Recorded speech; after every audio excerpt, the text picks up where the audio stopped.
Estás escuchando Pampa al Susto, un podcast donde te contamos las historias más raras y extremas de personas con enfermedades físicas y mentales que te hará cambiar lo que piensas sobre la salud. Pampa al Susto.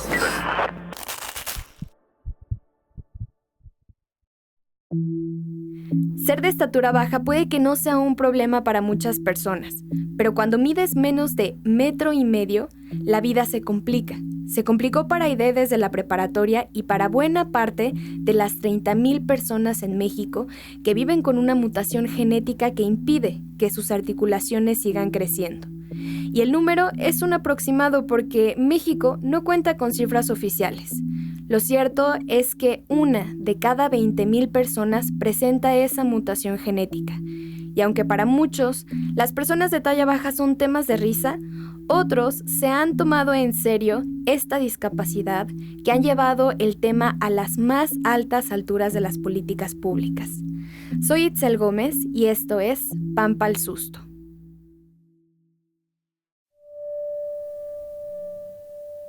Entonces yo empiezo a sentir ese rechazo y eso se va convirtiendo en cada día más grande y más grande y más grande, con chicles en mi cabello.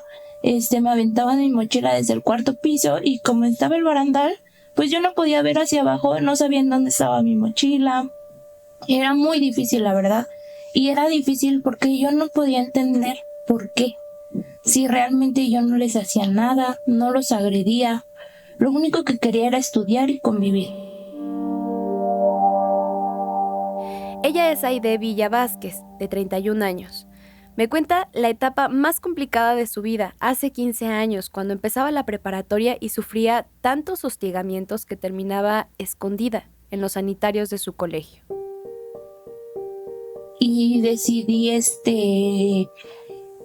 irme al baño y me quedaba yo desde las 7 de la mañana que llegaba a la escuela hasta las 3 de la tarde escondida en el baño. Lo que a mí me sorprendió y a la fecha no puedo entender es cómo nadie se daba cuenta que faltaba. No, ni los maestros. En la adolescencia prácticamente todas y todos vivimos esa burla o al menos señalamientos a eso que nos hace ser únicas, al menos físicamente. El hostigamiento que Aide sufría era a causa de su tamaño. Ella es de talla baja, mide 1,15 metros y su anatomía es particular. Hola, soy Josué Rendón Martínez, soy médico genetista. Josué atiende a pacientes de talla baja. Me describió los rasgos físicos que suelen estar presentes en estas personas. En la cabecita van a tener abombamiento frontal, es decir, una frente muy como amplia, como abombada. Y van a tener lo que le llamamos hipoplasia mediofacial, es decir, la mitad de la cara, el macizo facial, pareciera como hundido, justamente por el desarrollo inadecuado del hueso. La cabeza y el tórax son similares a los de una persona de talla promedio, pero sus brazos y piernas están acortados, entonces las personas de talla baja tienen una estatura de niños de entre 5 y 7 años, pero con el cuerpo visiblemente desproporcionado. En el caso de Aide, las burlas que desataba su aspecto la llevaron a decirle a sus padres que quería abandonar la escuela. En ese momento mi mamá se voltea y me dice, no, si yo te dejo que te salgas de la escuela ya no vas a salir al mundo. Y este es tu mundo y esta es tu realidad. Y tienes que salir, ¿no? Y mi mamá, literal, así también llorando conmigo, me decía, ándale, vamos. Entonces mi mamá me llevaba a la escuela como cuando llevas a los niños al kinder, llorando. Y la prepa, haz de cuenta que tenía como una rampita para abajo y la dejaba yo en la puerta. Y yo la veía que se volteaba y se me quedaba viendo con su carita y sus lágrimas. Vaya. Es la mamá de Aide, Reina Vázquez. Y tiene que aprender a sobrellevar a toda esa gente que la está fastidiando. Y tiene que salir adelante, porque si no, nunca va a salir adelante. El impulso de su madre hizo que Aide terminara la preparatoria. Y cuando yo termino la prepa, la verdad, me costó yo creo que como unos 6 meses ese proceso de adaptación. Cuando yo termino la prepa y me entregan mis papeles, lejos de terminar yo la prepa, lo logré. y cuando volteé y vi a mi mamá y vi a todos mis compañeros gritando y festejando conmigo que había terminado mi prepa, híjole, para mí fue la satisfacción más grande porque no era terminar la prepa, era, a pesar de todo lo vivido, logré el reconocimiento y el cariño de toda esa gente, porque era eso. Estaba en la ceremonia y cuando todo ese mundo de gente la aceptó, le aplaudió, le echó porras y todo eso, me di cuenta que había valido la pena el sufrimiento y todo lo que habíamos hecho, porque lo hicimos las dos. El apoyo, amor y motivación que Aide ha recibido por parte de su familia es algo que desafortunadamente no es una constante en las personas que son de talla baja. A veces la peor discriminación viene de la propia familia, como le pasó a Pedro de 19 años de Oaxaca. Grabando, 3, 2, 1. Pues le ayuda a mi tío a trabajar mecánica. Ok, ¿y trabajas aquí diario? Sí, de lunes a domingo. Ah, ok. ¿Y en qué horario? De lunes a sábado de 9 a 9. A él no le gustaba ir a la escuela. Me escapaba, me llevaban ¿No ibas a la escuela? No, como ya conocía allá, agarraba y hacía yo esfuerzo para abrir las puercas o cosas así. Y ya me metía yo por abajo de las puercas, ya me salía y me iba ya a mi casa. Aún así, terminó la secundaria. Ahora Pedro vive en la Ciudad de México, le ayuda a su primo en un taller mecánico donde estamos platicando.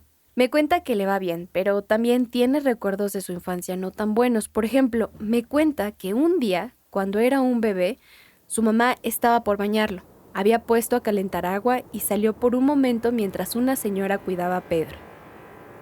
Y ya cuando ya estaba hirviendo, me agarra y me empieza a meter como pollo. Y ya en eso llega mi mamá, y ya que cuando vio, ya mi pie estaba inflado, como globo. Y ya pues agarró la señora y que le dijo, ¿por qué le dice que es eso? Esa señora quemó a Pedro al sumergirlo en agua hirviendo. Le dijo a su mamá que lo había hecho para curar a su hijo. Una supuesta cura que le costó a Pedro 4 años de recuperación. Ahora, además de las cicatrices, Pedro tiene que buscar zapatos que no le lastimen. El dedo pequeño lo tiene, digamos, salido, debido a la quemadura, y si tiene una horma justa, entonces le duele. Las creencias para curar enfermedades o condiciones, la mayoría de las veces y por el desconocimiento, empeoran las situaciones.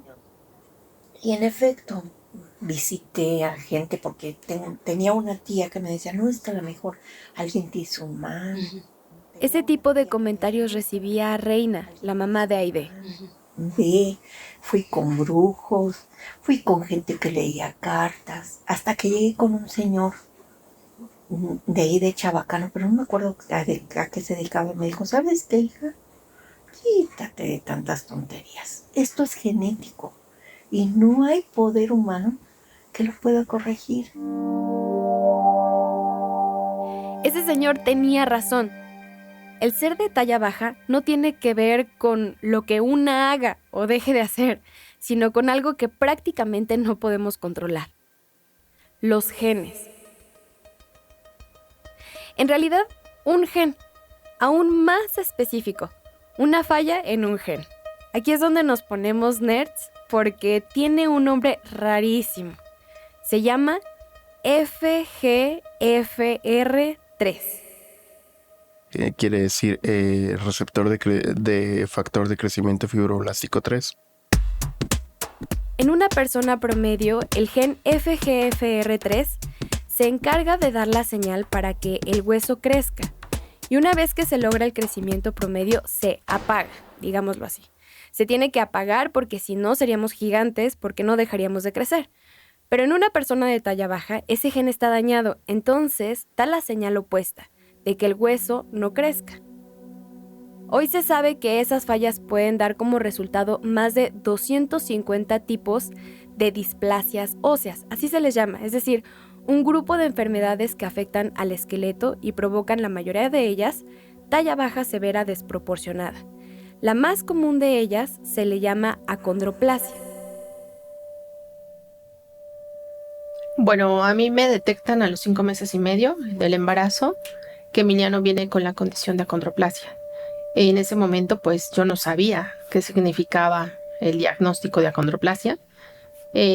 Pregunto al ginecólogo, dime qué es lo que está sucediendo. Bueno, tu hijo va a ser bajito.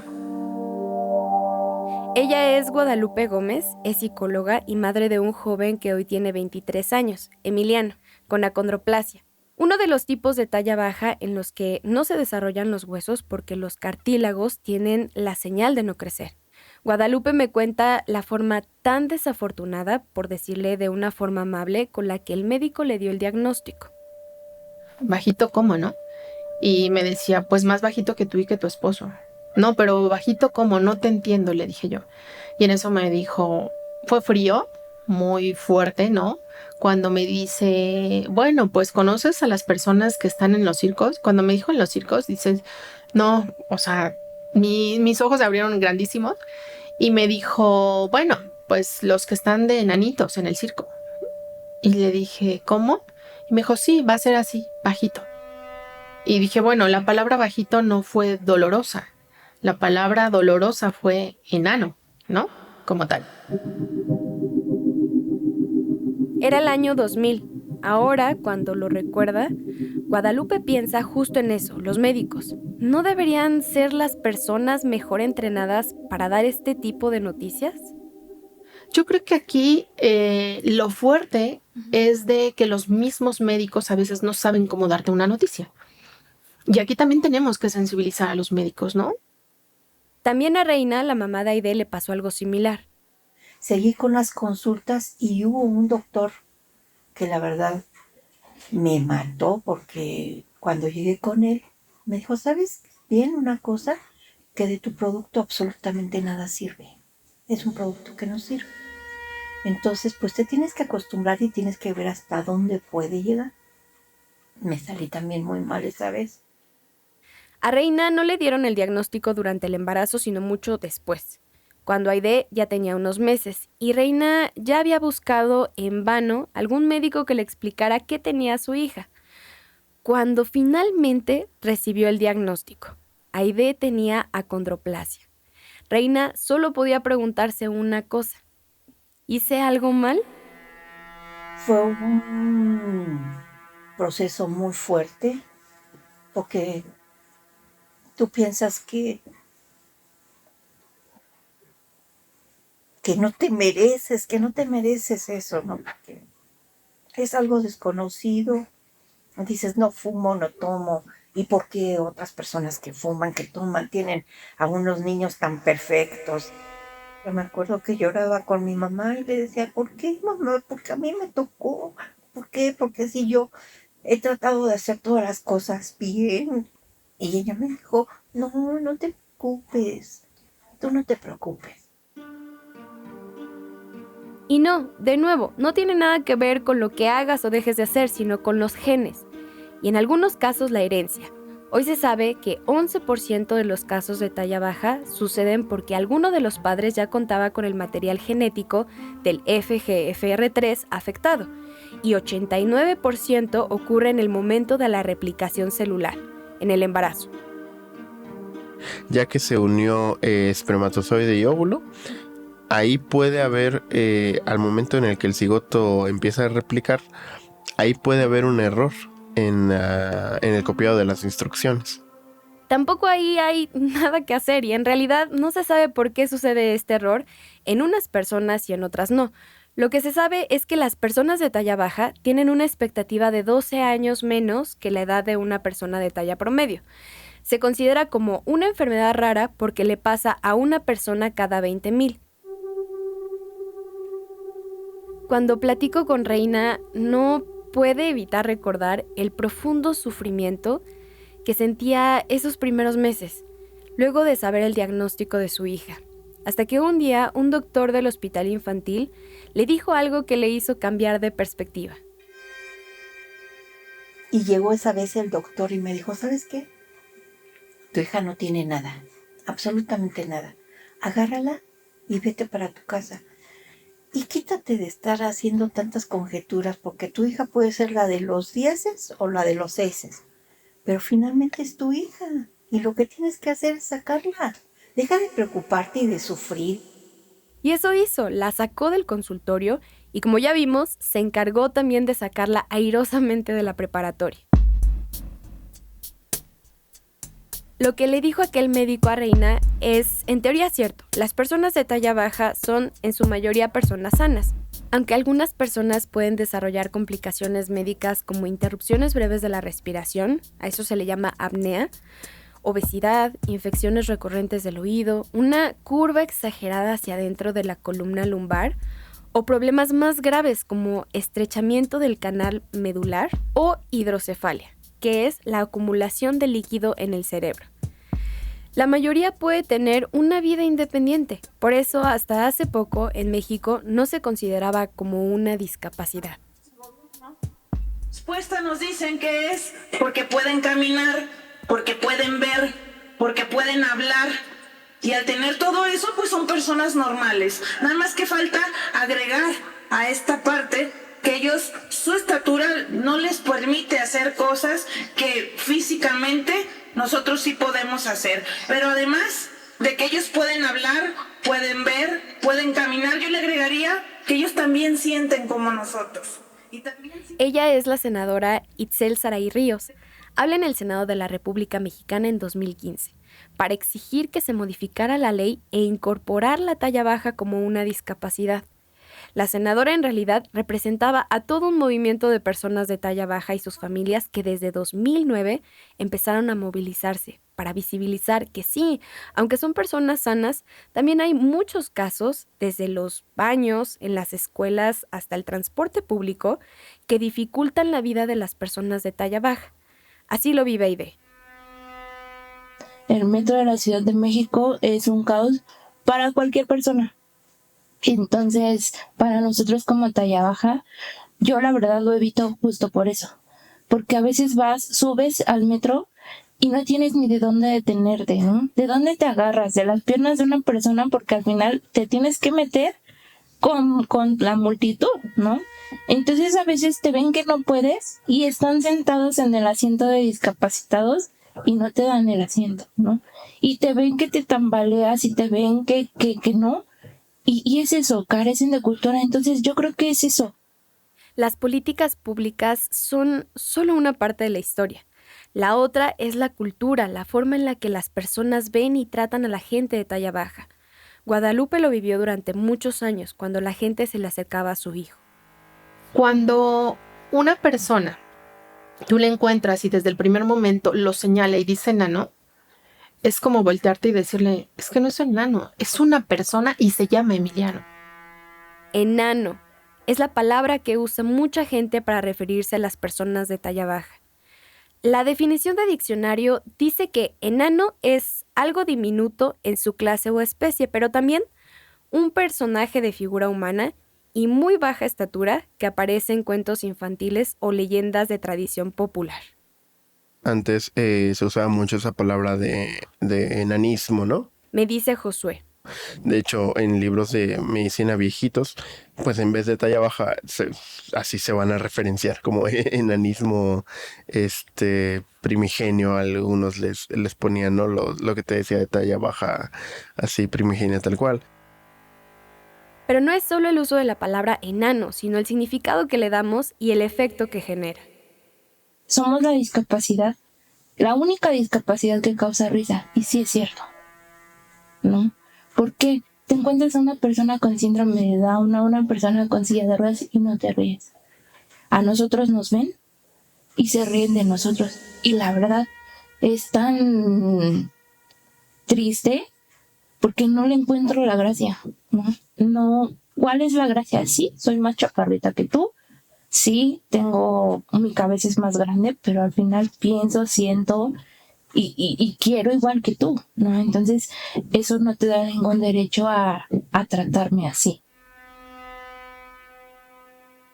Tenemos una deuda histórica con las personas de talla baja. las pocas oportunidades han estado enfocadas en el entretenimiento y algunos de ellos se ven orillados a hacerlo porque es la única manera de poder tener algún empleo o ser visibilizados. No todo es drama ni risa, también hay lucha social. Pedro, Aide y Guadalupe son parte de la Fundación Gran Gente Pequeña, una de las organizaciones de la sociedad civil que ha trabajado para cambiar la ley y que se incluyera la talla baja como una discapacidad. Uno de sus objetivos y grandes logros, me dice Guadalupe, ha sido empoderar a las personas de talla baja y también a sus familiares. Y es algo que te causa gran satisfacción. Si tienes 50 personas con talla baja y después las ves que 2 al año ya están siendo independientes y que están siendo felices y plenos, dices, vamos bien, vamos por buen camino, ¿no?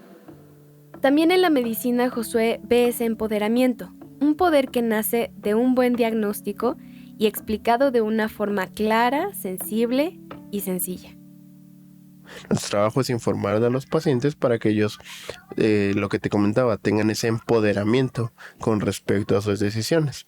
Entonces es muy gratificante poder ver cómo el paciente pasa de no tener ni idea de lo que tiene a que tenga una idea clara de lo que le aqueja y las opciones que tiene. Aide, la misma Aide que pasó parte de su prepa encerrada en el baño, ahora es uno de esos casos de empoderamiento. Y ahorita a mis 32 años, ya que vivo sola, me doy cuenta de todo ese fruto, de todos esos frutos de ese trabajo que se hizo a lo largo de mi vida, que hoy me tiene donde me tiene, ¿no? Una persona, una mujer segura, una mujer independiente, con una autoestima muy, muy, muy alta. Yo creo que esa ha sido la etapa más difícil que he tenido, ¿no? Hoy, al menos en materia de leyes, las cosas van cambiando. Desde 2014 se estableció el 25 de octubre como Día Nacional de Personas de Talla Baja. Y a 5 años después, el tema finalmente llegó al Congreso. Este es el momento del cierre de la votación en la Cámara de Diputados para incluir los trastornos de talla baja en la definición de discapacidad física. Cierre el sistema de votación electrónico. Señora Presidenta, se emitieron 376 votos a favor, 2 abstenciones y 0 en contra. Aprobado en lo general y en lo particular por 376 votos, el proyecto de decreto por el que se reforma la fracción 10ª del artículo 2 de la Ley General para la Inclusión de las Personas con Discapacidad pasa al Senado de la República para sus efectos constitucionales.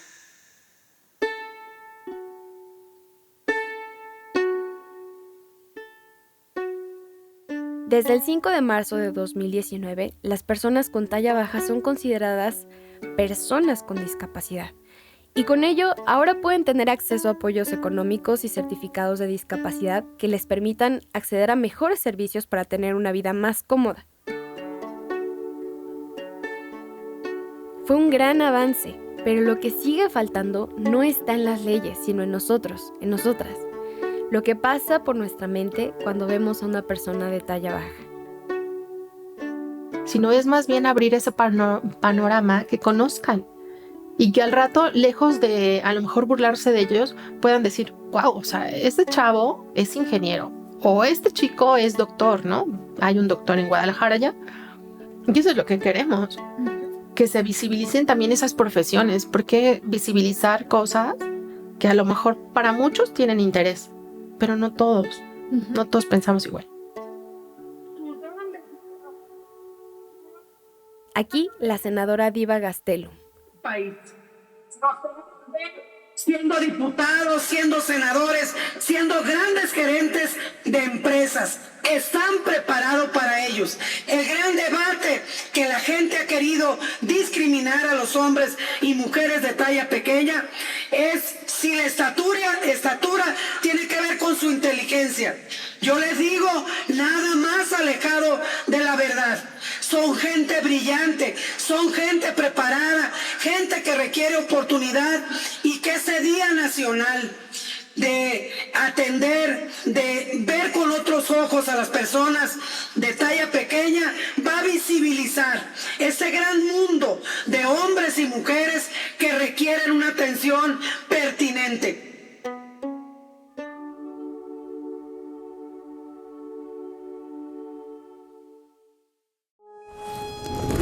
Pampa al Susto es un podcast colaborativo que hacemos Mari Carmen Clement, Itzel Gómez y Aleida Rueda. Carlos Antonio Sánchez se encarga de la producción y diseño de audio. El diseño gráfico lo hicieron Alonso Monroy y Luis Novoa.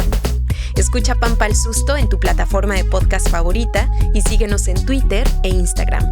Gracias por escucharnos.